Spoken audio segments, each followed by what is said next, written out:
Oke, lanjut ya. Tadi pola lantai ada jenis-jenisnya. Jenis pola lantai yang pertama, pola lantai lurus, di mana pola lantai ini berbentuk garis lurus ya. Contoh dalam tarian itu adalah tari kecak yang menggunakan pola lantai lurus. Yang kedua ada pola lantai diagonal ya. Diagonal ini berbentuk diagonal pada tariannya, di mana peserta penarinya membentuk dalam bentuk diagonal. Dalam tarian itu contoh tariannya tarian Japin. Nah, yang ketiga pola lantai melingkar. Melingkar ini berarti membentuk bulatan ya. Contoh dalam tari itu adalah tari kecak yang sering menggunakan pola lantai lingkaran. Yang keempat pola lantai zigzag. Zigzag ini artinya bisa jungkit ya, bisa sengsling ya, berbentuk jet ya, gimana huruf jet gitulah, zigzag dia. Nah, contoh pada tariannya itu yang sering menggunakan pola lantai zigzag adalah tari Seudati dari Aceh. Nah, yang kelima itu adalah pola lantai segitiga. Contohnya adalah tari beksa ya, kembang, tari beksa kembang Banjarmasin ya, yang menggunakan pola lantai segitiga. Jadi dia biasanya ada 3 orang di depan, 1, 2 di belakang, membentuk pola lantai segitiga. Nah, selanjutnya itu ada pola lantai segi 4 ya. Contoh tarinya ini adalah tari piring, tari tortor juga bisa pernah ada ya, pola lantai segi 4. Oke. Jenis tari. Jenis tari berdasarkan jumlah penarinya, yaitu terdiri dari tari tunggal, tari kelompok, dan tari berpasangan. Tari tunggal di sini adalah tari yang jumlahnya hanya satu si penari. Nah, contohnya adalah tari Gatot Kaca yang berasal dari Jawa Tengah. Nah, tari kelompok yang kedua itu adalah tari yang berjumlah penarinya sebanyak 5-7 orang. Contoh tarian ini adalah tari asal Aceh, yaitu tari Saman. Yang ketiga adalah tari berpasangan. Tari berpasangan adalah tari yang penarinya berpasangan terdiri dari 2-4 orang. Yang menggunakan tarian ini adalah tari topeng yang berasal dari Jawa Barat.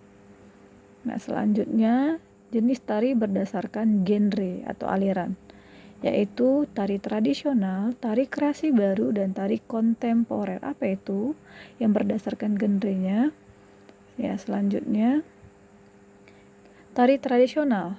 Tari tradisional yaitu tarian yang diwariskan dari masa ke masa sejak zaman dahulu, yang dilestarikan lalu menjadi budaya di sebuah daerah.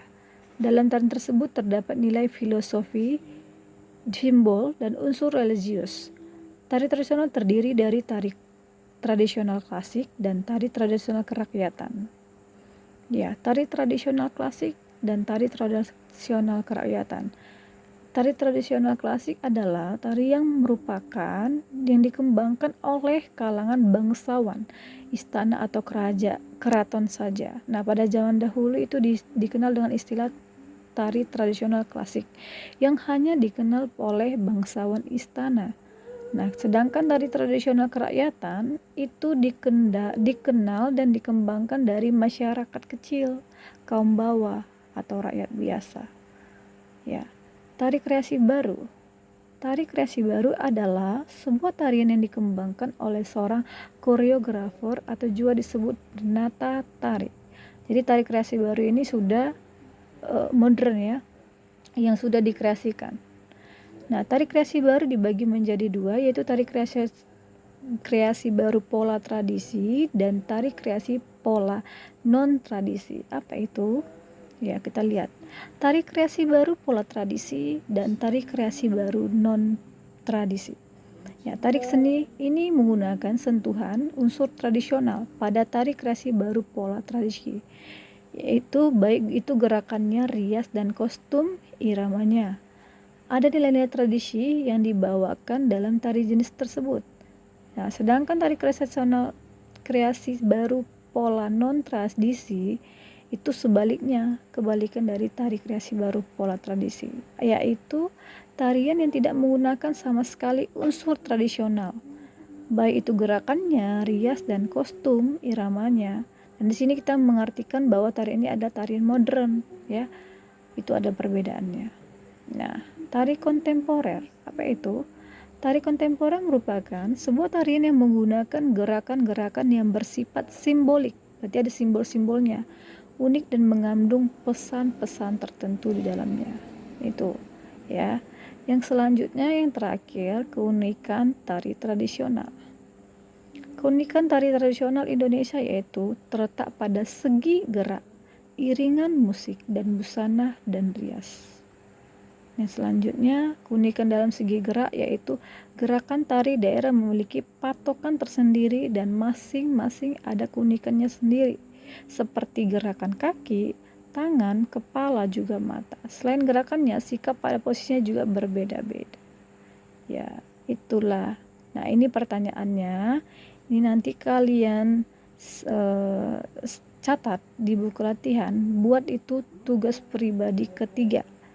Ya, ini dikumpul ibu nilai siapa yang tercepat untuk 5 orang saja. Ya, ada 3 soal. 5 orang tercepat. Ya, ibu tambahin deh, nggak usah 5. Jadi 10 orang. 10 orang tercepat, kumpulkan langsung ke ibu.